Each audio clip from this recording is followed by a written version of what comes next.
إن الحمد لله نحمده ونستعينه ونستغفره ونعوذ بالله من شرور أنفسنا وسيئات أعمالنا من يهديه الله فلا مضل له ومن يضلل فلا هادي له وأشهد أن لا إله إلا الله وحده لا شريك له وأشهد أن محمدا عبده ورسوله أما بعد. So then, moving on in these principles that we were talking about regarding Kufr and Shirk, and regarding when a person becomes a kafir, we move on to principle number 3. And that is, أن من ثبت إسلامه بيقين لا يحكم بكفره إلا بيقين. That whomsoever their Islam, the fact that they are a Muslim, has been established with certainty, then you cannot rule upon that person to now be a kafir unless it is upon certainty. Meaning you can't just use some doubts, but he did this and he did that and we heard this and we heard that. It can't just be upon doubts. Him being a Muslim was established upon certainty. So now, to declare him a kafir, you need absolute certainty. Can't just be upon some doubts here and there. And that is a general principle in Islam anyway. It is a general principle in Islam. Al-yaqeen la yazulu bishak. Certainty cannot be removed with doubt. We did that in the previous study when it came to the issue of wudu. If you made wudu and you prayed Maghrib, for example, you know for definite before the Maghrib prayer you made wudu and you prayed. Now the time for Isha is coming, and then you suddenly start thinking, did my wudu break after Maghrib or not? At Maghrib time you know you definitely had wudu. Afterwards you're doubtful whether it broke or not. So do you still have wudu or not then? You have it. Because with certainty you made wudu at Maghrib time. After that, it's not certainty you broke it, it's only doubt. Doubt cannot overcome the certainty that you've got wudu. So that's a principle generally. Certainty cannot be overcome and overruled by something which is only a doubt. Ibn Taymiyyah rahimahullah ta'ala mentioned, وَلَيْسَ لِأَحَدٍ أَنْ يُكَفِّرَ أَحَدًا مِنَ الْمُسْلِمِينَ وَإِنْ أَخْطَأَ وَغَلَطَ حَتَّى تُقَامَ عَلَيْهِ الْحُجَّةِ وَتُبَيَّنْ لَهُ الْمَحَجَّةِ. Ibn Taymiyyah said, it is not allowed for anyone to declare anybody else from the Muslims to be a kafir, even if that person has made mistakes and done wrongs. It is not allowed for anybody to declare him a kafir until evidence is established upon him and the proofs are clarified to him. Once that evidence is established and proofs are brought forth and his doubts are removed, then you're going to get on to other levels of the affair. As for from the very beginning declaring somebody a kafir because of some wrongs they've done, then no. The evidence must be established and the proofs must be brought forth. وَمَنْ ثَبَتَ إِسْلَامُهُ بِيَقِينٍ. Ibn Taymiyyah goes on to say, and whomsoever his Islam is established upon certainty, with certainty, لَمْ يَزَلْ ذَلِكَ عَنْهُ بِالشَّكِّ.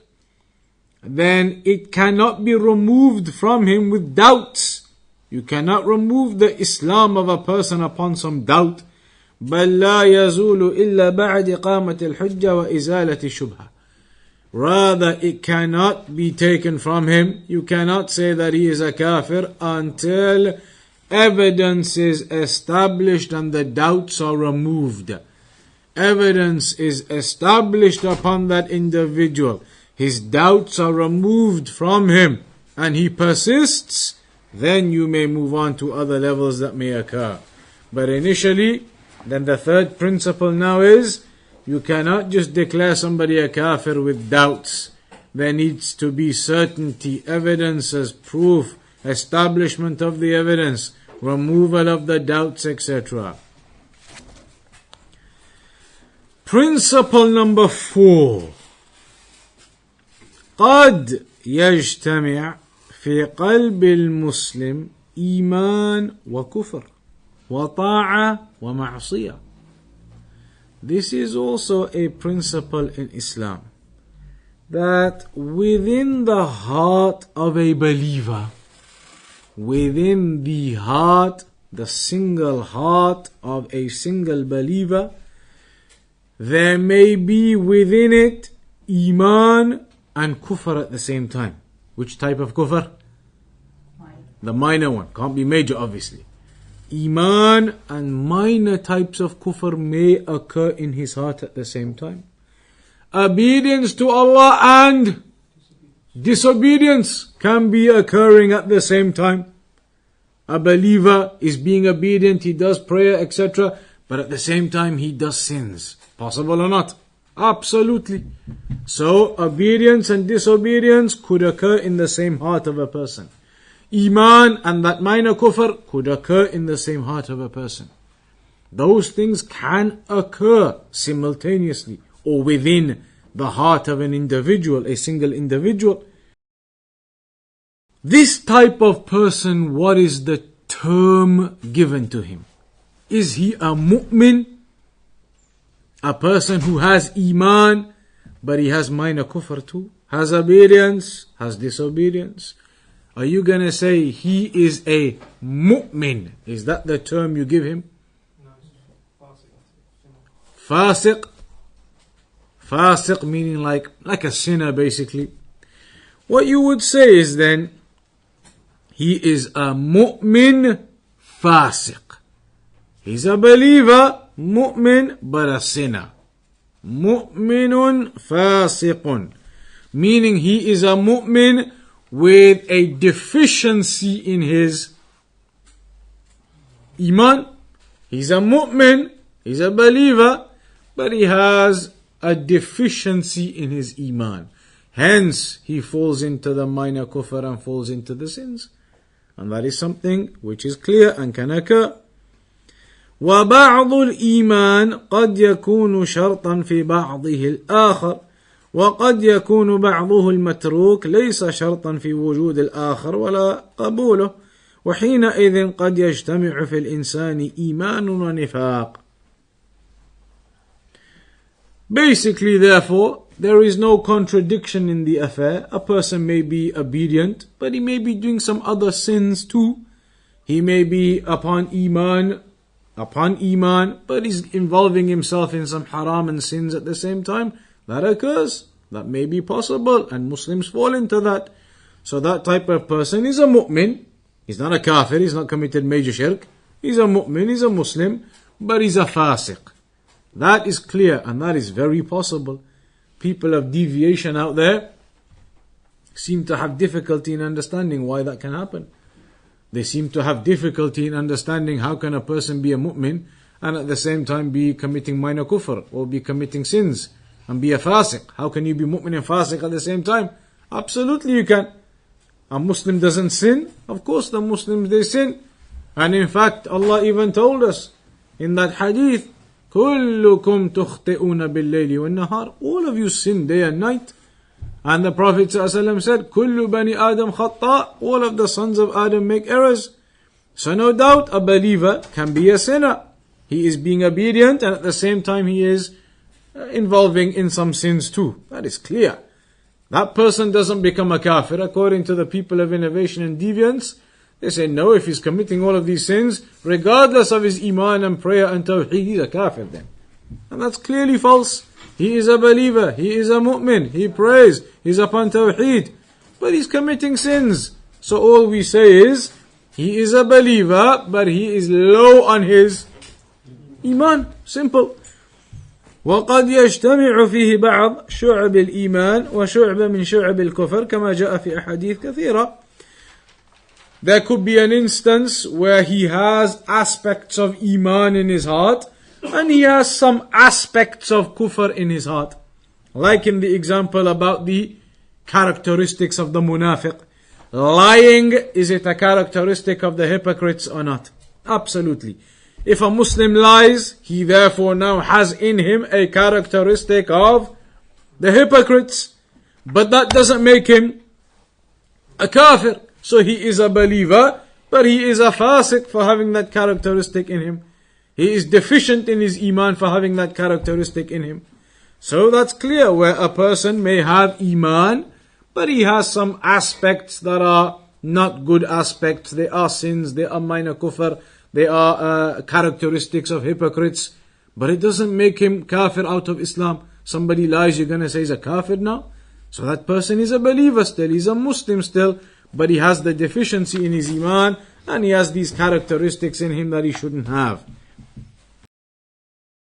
Ibn al-Qayyim then. Ibn al-Qayyim rahimahullah ta'ala says, Ibn al-Qayyim, the great scholar, the student of Shaykh al-Islam Ibn Taymiyyah, he says, Ha huna aslun akhar. So here we have this other principle.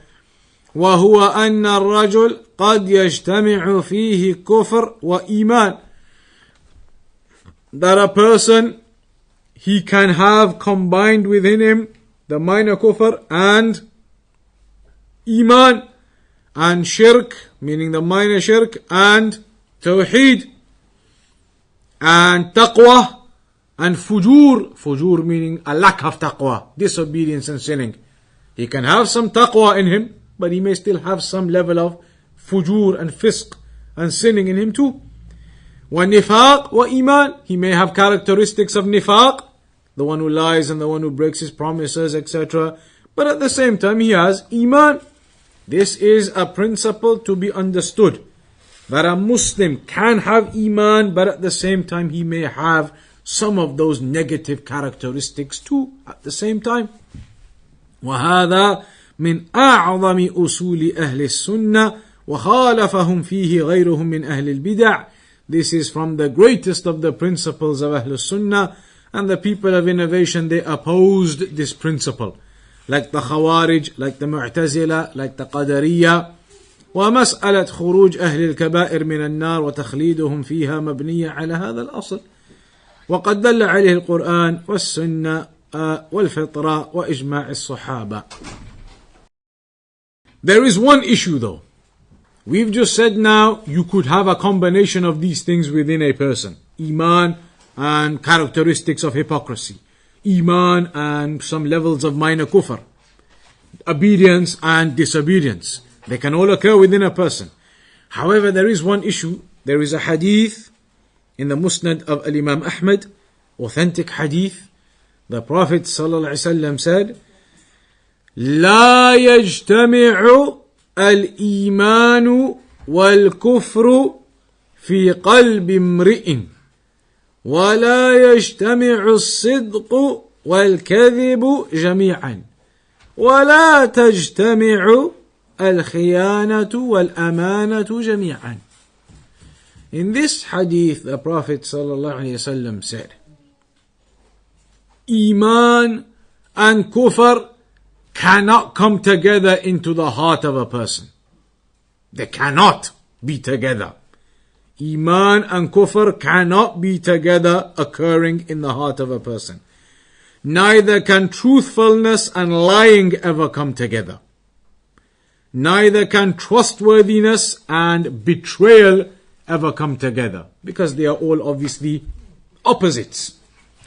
So how do we explain this now then? We've just been saying you can have those things. A believer can have Eemaan and he can have fisq, sinning and disobedience. But the hadith here telling us Eemaan and Kufr cannot come together in the heart of a person. So the Shaykh explains here, فالجواب على ضوء الأحاديث السابقة التي بين فيها الرسول صلى الله عليه وسلم اجتماع الإيمان مع خصلة من النفاق أو أكثر واجتماع الإيمان مع أعمال من الكفر يكون المراد بهذا الحديث لا يجتمع الإيمان المطلق الكامل في قلب المرء مع الكفر. The meaning of the hadith would be according to what we've just been talking about, that Eemaan and Kufr cannot come together, meaning complete Eemaan can never come together with Kufr.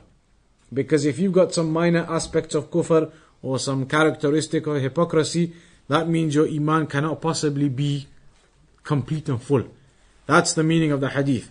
Meaning complete and full Eemaan, you're never going to get that within a person who's also got aspects of Kufr or hypocrisy in him. Then it's not going to be complete Eemaan. That's the meaning of the hadith. You cannot have complete Eemaan and at the same time have Kufr or hypocrisy, etc. You cannot have complete trustworthiness but at the same time have some betrayal and unfaithfulness. You cannot have complete truthfulness but at the same time have some lying. Complete truth isn't there then. So here that's the meaning of it. We've all been saying before, that's okay. Because when we say a person has Eemaan and has some characteristics of badness in him, then that is because his Eemaan is actually deficient. So that's okay, there's no contradiction anywhere there. There is no contradiction in that. Then after that we move on to principle number 5. Al-Dabit Al-Khamis. The principle number 5. Al-Kufru wa-Shirku قد يأتيان في النصوص الشرعية ولا يراد بهما ما يخرج من الملة وينقض الإسلام. This is important to understand as a principle as well now. He says the word kufr and the word shirk, they may be mentioned in ayat of the Quran sometimes, in a hadith from the Sunnah sometimes, but their intended meaning is not the major kufr and shirk that excludes a person from Islam. So the point here in this principle, similar to what we said at the beginning, when you see the word kufr and shirk in ayat, in a hadith, don't automatically assume it's talking about the major kufr and shirk that makes a person a kafir. Because we know there is a level below which is the minor kufr and shirk. Minor kufr, minor shirk, those types of things don't exit you from the fold of Islam. You are still Muslim, but a sinner, of course, greatly. So the principle here to understand is when you see these words being mentioned in the Quran and Sunnah, kufr and shirk, don't just assume always that the meaning is the major kufr and major shirk, and that a person is out of the fold of Islam for doing it. It could mean the minor kufr, the minor shirk. So be aware, in ayat, in a hadith, you need to look and understand the meaning of the ayah. Understand the meaning of the hadith. Is it major kufr or is it minor one being talked about? There is an example in the ayah of the Quran, in Surah Al-Ma'idah. وَمَنْ لَمْ يَحْكُمْ بِمَا أَنزَلَ اللَّهُ فَأُولَئِكَ هُمُ الْكَافِرُونَ. Whomsoever does not rule by what Allah has revealed, then those ones are al-kafirun. In another part, this one for now. So those who do not rule by what Allah has revealed, فَأُولَئِكَ هُمُ الْكَافِرُونَ, Allah says. Then they are the kafirun, the kuffar, the disbelievers. A person may assume, reading that ayah, that Allah is telling us whoever doesn't rule by His law, His sharia, then that person is kafir, out of the fold of Islam, disbeliever. However, that is not the case in this ayah. Ibn Abbas, one of the great companions radiyallahu anhuma, he explained this ayah and he said, إِنَّهُ لَيْسَ بِالْكُفْرِ الَّذِي يَذْهَبُونَ إِلَيْهِ إِنَّهُ لَيْسَ كُفْرًا يَنْقُلُ عَنِ الْمِلَّةِ. He said it is not the kufr that they go to. It is not the kufr that moves a person out of the fold of Islam. That is the explanation of a companion on this ayah. That this ayah here, the tafsir of it, which the companions learned from the Prophet ﷺ, he says the tafsir of this ayah is not the kufr that takes a person out of the fold of Islam. وَقَالْ هِيَ بِهِ كُفْرٌ وَلَيْسَ كُفْرًا بِاللَّهِ وَمَلَائِكَتِهِ وَكُتُبِهِ وَرُسُلِهِ. Yes, it is a form of kufr, the one who rules by other than the laws of Allah, but it is not a kufr in terms of out of the fold of Islam. You don't say this person has now disbelieved in Allah and the angels and the books and the pillars of Eemaan, he's a kafir. It's not like that. And that is because the scholars have explained with this particular issue especially, because this is the one the Takfiris always use, the Khawarij and their likes always use. They say, look, all the rulers are kuffar because they all rule by other than what Allah has revealed. In all of their countries there are things which are haram in the Sharia. So all of them are ruling by other than what Allah has revealed, so all of them are kuffar. That's what they say to you. Firstly, we can tell them, you have misunderstood the meaning of kuffar, kafirun, in this ayah to begin with. It doesn't mean major kufr. How can I prove that to you? Because one of the companions said it. Abdullah ibn Abbas, radiyallahu anhuma, he said that this ayah doesn't mean major kufr, it means minor kufr. On top of that, the scholars have said, when can it become major kufr? It's all about the issue of istihlal. When a ruler, for example, we're talking about now, when a ruler rules with a law which is not in the Sharia. In his country, he passes a law which is not in accordance to the Quran and Sunnah. That person now has committed a form of kufr. He has ruled by other than what Allah has revealed. He has opposed that, he's put some other law down in opposition to the Quran and Sunnah. Is he a kafir out of Islam though? No, not necessarily. Because all he's done now is a minor form of kufr. Does it mean when he passes that law that he believes that law is better than what's in the Quran and Sunnah? That's why he passed it. Does it mean that? It could, but does it definitely mean that? We don't know. Doesn't definitely mean that. Most of the time it won't mean that. Most of the time, whatever laws are passed in the Muslim countries, it's because of the way politics are in the world now and the economics and the relationships with the other countries and trade and business and all types of things. Most of the time, it's those politic reasons. Not because the ruler believes this law, it opposes the Quran and the Sunnah, but this is better, let's do it, forget the Quran and the Sunnah. That's rare. That's not really why it happens. Most of the time, it's politics. Trade and business and economics and finances and the international laws and all those politics. They allow things to happen maybe that are not in accordance to the Quran and Sunnah. So they don't believe, if they don't believe that this rule or this law that they passed is superior and better or equal even to the Quran and the Sunnah, then they have not committed major kufr. It is just minor kufr. It is the minor type of kufr, you could say, in that scenario, hypothetically speaking. If a ruler, hypothetically speaking, said, no, these laws are actually better than what's in the Quran and the Sunnah. Forget the Quran and the Sunnah. This is better, our law. That now you could say is going into the boundaries of major kufr. He believes his laws are better than the Sharia. That's a different issue.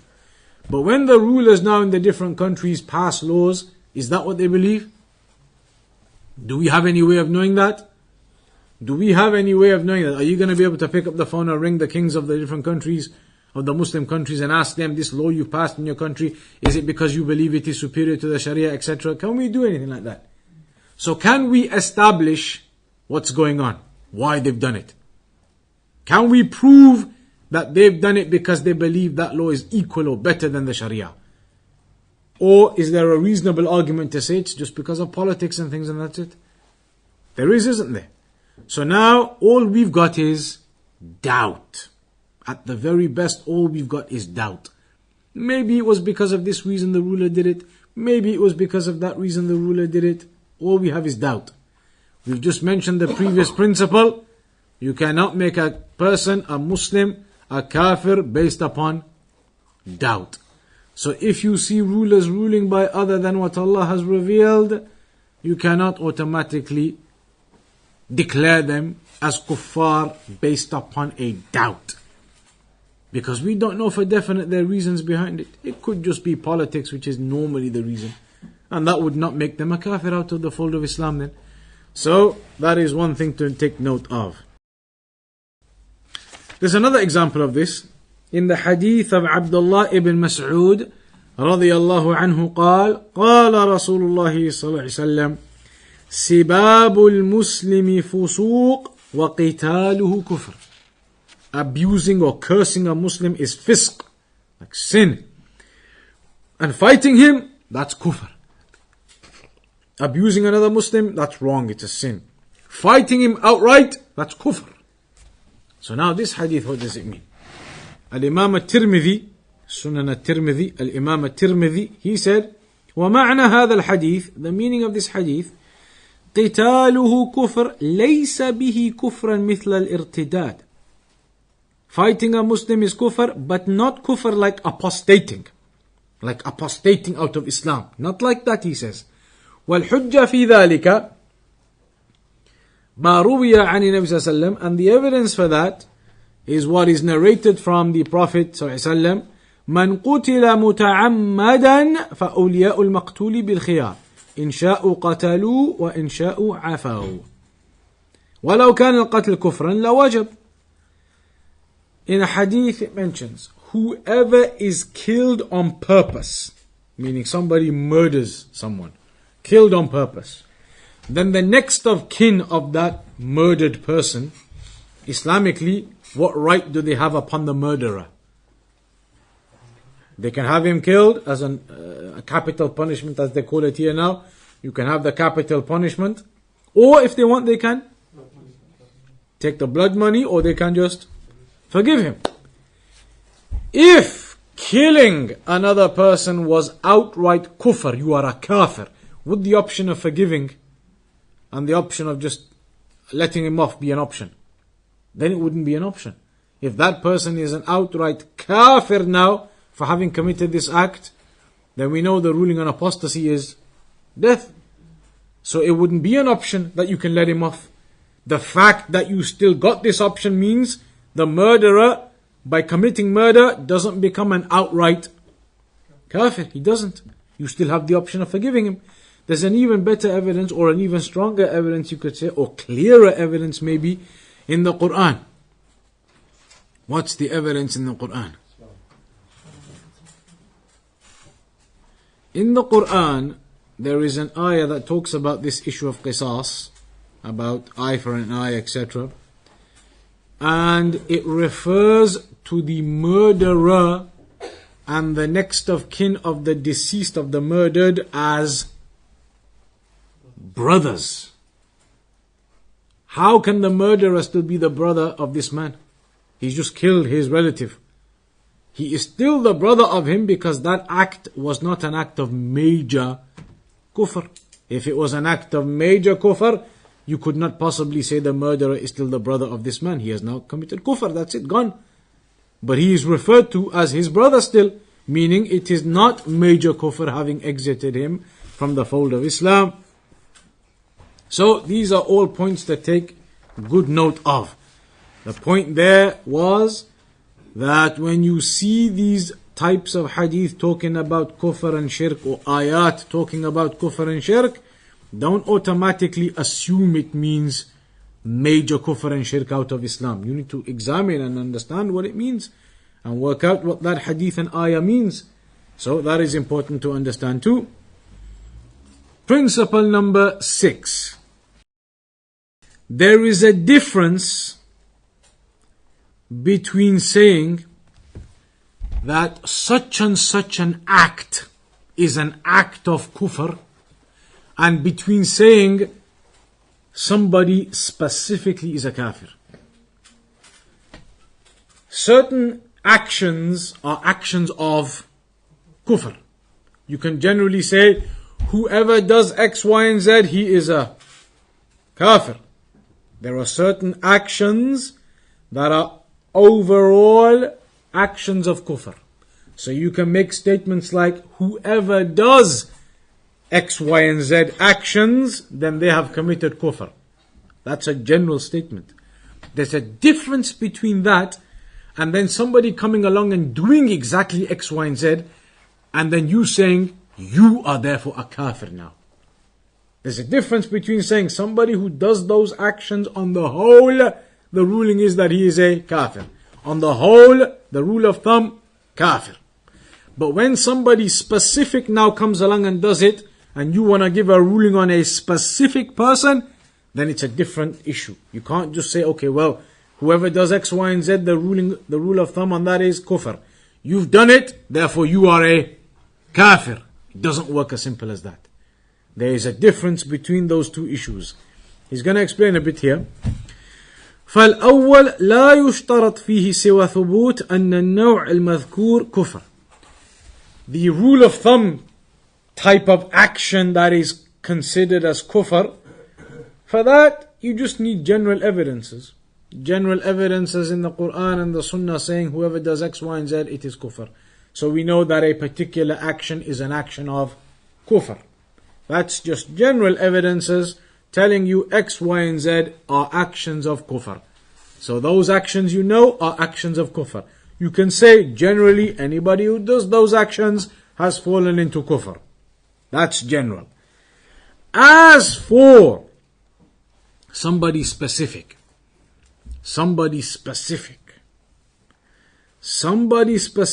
comes along, an individual comes along and does those actions which on the whole as a rule of thumb are actions of kufr that would make you a kafir. He comes and does them. Our person comes and does them. So now what are we going to say to our person? We know that those actions are actions of kufr and they make you a kafir. That's in the Quran and the Sunnah about those actions. Our person now who we know, person has come and done those actions. Can we therefore say, therefore, you are now a kafir? Can we say that or not? Why not? Those actions are proven in the Sunnah to be actions of kufr.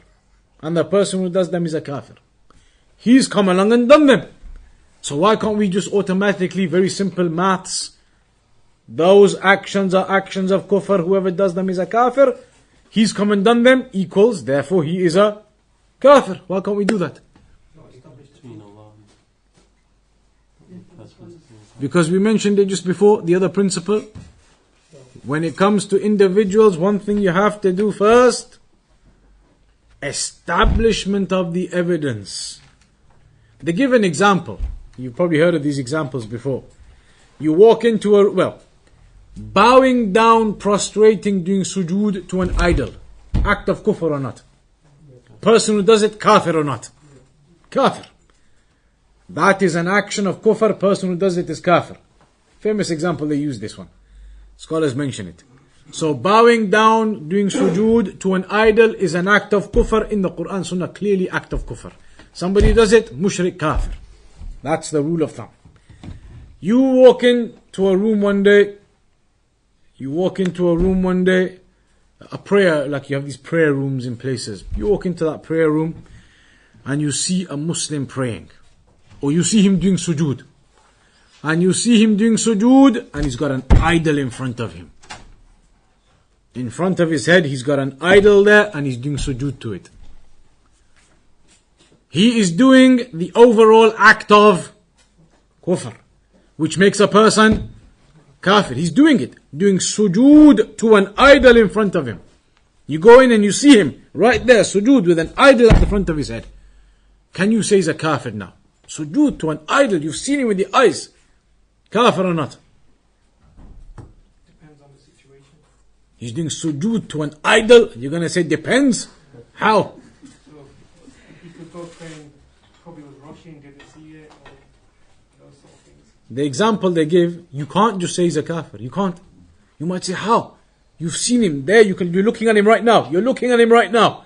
He's doing sujood to an idol in front of your eyes. How can you not say straight away kafir? Because afterwards, when he finishes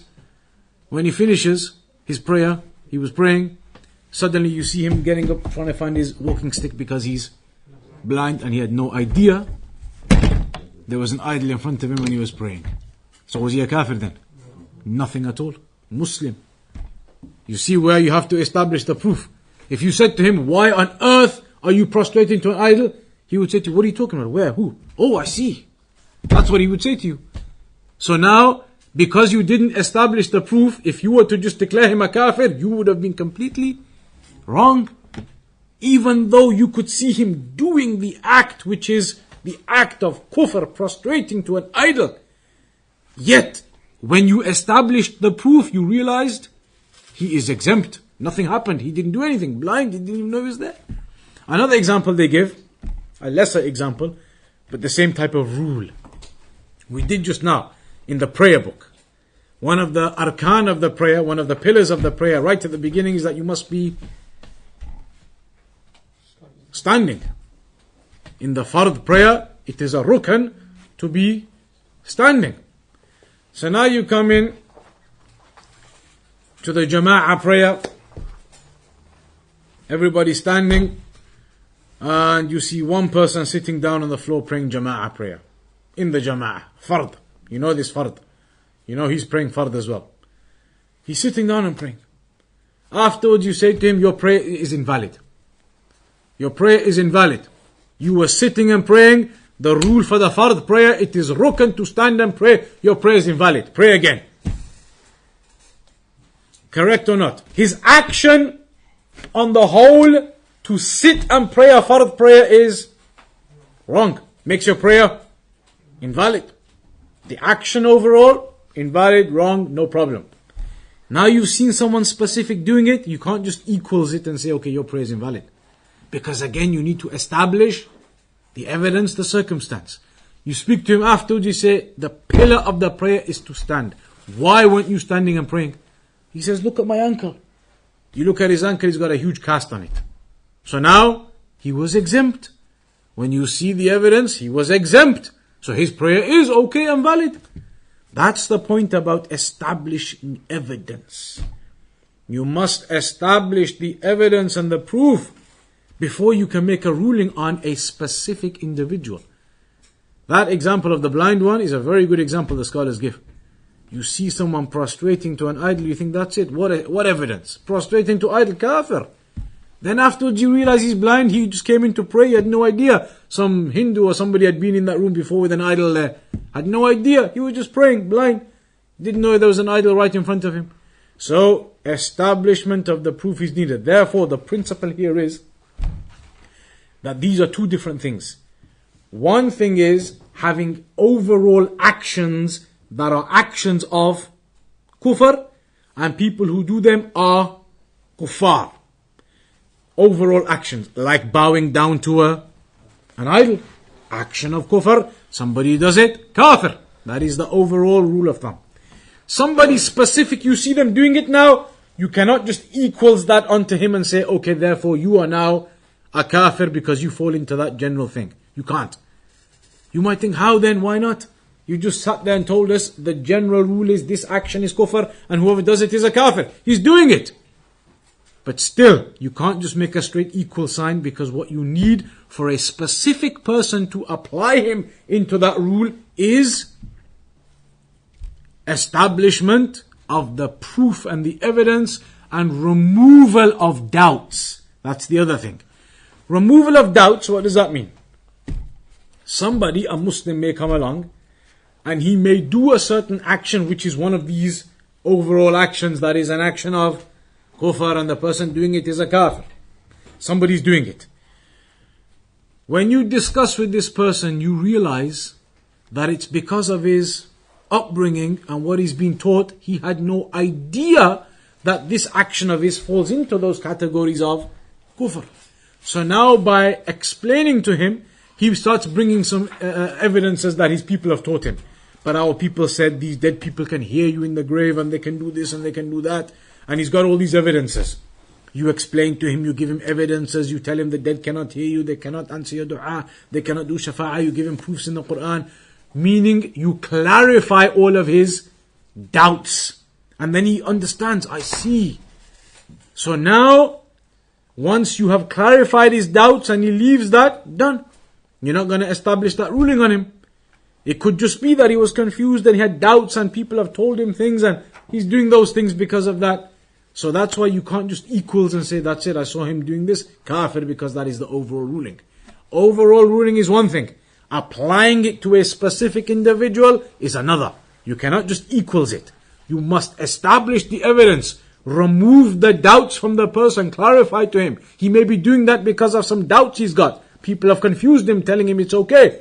So you must establish the evidence and remove those doubts. That is the principle here. These are all important. The Khawaris, the Takfiris, the Hizb ut-Tahrir, HT, Muhajirun, those people, you tell them these things, they haven't got a clue. They say, what are you talking about? A person does it equals kufr.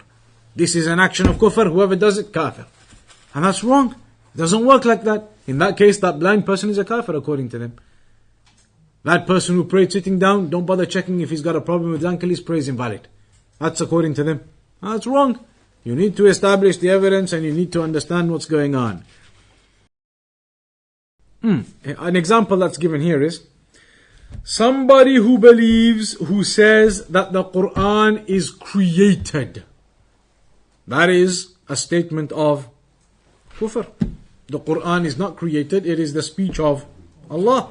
So somebody who says the Quran is created, that is an action of kufr. So now somebody comes along and he says the Quran is created. Equals kafir? No. Because you need to establish the evidence, talk to him. He may just be confused and people have told him things about the Quran, etc. You clarify the correct aqeedah, everything he understands, and he drops that statement, the Quran is created. So it's one thing having an overall rule, but then it requires more detail and evidence to apply it to specific individuals. That's a very key point to understand here. Principle number 7, we can just about mention too. قيام الحجة لا بد منه عند إرادة تكفير المعين. This is really a part B to what we just said. If now somebody engages in something that appears to be kufr and maybe the scholars are looking into his affair and there's a possibility now that the ruling of kufr may be placed upon him. For that to occur, you must then do what? Just what we've been talking about now. Establish the evidence. لا بد منه قيام الحجة لا بد منه. You must establish the evidence. And there are 2 points. ثبوت شروط وانتفاء موانع. That there are certain things. How do you establish this evidence? You may say, okay, how do we do this then? How is the establishment of the evidence done? Number 1, that this person has knowledge of this affair. Because most people may be doing that act of kufr upon complete ignorance. So you give them knowledge. 2, تحقق القصد المنافي لعدمه. That the person actually had intent to do that action. The blind person, did he have intent to bow to the idol? So 2 things you need to establish. Does this person have knowledge of what he's doing? Maybe he just doesn't have knowledge. He doesn't know what's going on. He thinks it's allowed. So you give him knowledge and explain to him it's not allowed. Second thing you need to work out is this person doing it on purpose with intent? It could be he's not, like the blind person. So those 2 things you need to work out first when establishing the evidence. Also you need to work out, are there mawani', things that prevent you from declaring takfir upon him? There may be certain factors surrounding this individual which excuse him from what he had done. Obvious ones like we just mentioned, ignorance. He just didn't know that this is kufr. Didn't know that these actions are haram in Islam. Ignorance would be an excuse. You wouldn't declare him kafir, then you would give him the knowledge and excuse him, that's it. Or a ta'wil, misinterpretation, which occurs with the people of innovation. They say you can't go to the grave because there's this ayah, that ayah, the dead hear you, and misinterpretation of those evidences. So they get confused and misinterpret and they think it's okay. So in that case, again, you wouldn't declare kufr upon the person just instantly. They're not doing it on purpose or anything. It's misinterpretation in their mind about things. Thirdly, mistake. A person mistakenly did something. Accidentally didn't realize what he was doing. He did something which is an action of kufr. Again, it's a mistake. Then no intent, no Kufr upon him. Fourthly, what could be another excuse? He's forced into doing it. Forced into doing it. So now again, you walk into a room, you just open the door, and you see your Muslim mate, and he's prostrating to an idol. He's not blind, you know he's not blind. And he's there, you just open the door, and you see him prostrating to an idol. So then what? Now what? You know he's not blind or nothing. Idol sat there in front of him, prostrating to it. You just open the door to go in, and there he is prostrating to the idol. Kafir or not this time? Yeah? Still, you need to establish the evidence. Because then you open the door more and you see a guy with a gun behind his head. There you go. So now he was compelled. He was forced. So if somebody is compelled and forced, then that's not upon you either. That reminds me now, this week, you know these things we talk about them, about kufr and shirk, and we do this. But when you see it in real life, it is something different. This week, I'll give you an example. This week, I bought a car. I bought a car from a Hindu. When we were finalizing everything, he said, okay, don't worry, I'll just clean out the car with all my things. Let me just clean everything out, then you can take it. He said, let me just clean this, get the papers, and let me get my load out of the car. He had one of those 8-arm ones stuck on the dashboard. On the dashboard with glue stuck everywhere he goes, it's there. He said, let me just clean up the car, let me just take my load out. That's how he said it. That was his word. He said, let me take my load out. So he's going to take his load out. He's going to pull his load to get the glue off, and then he's going to take him out. He said, let me take my load out. This is the kufr and the shirk. That's the reality of kufr and shirk.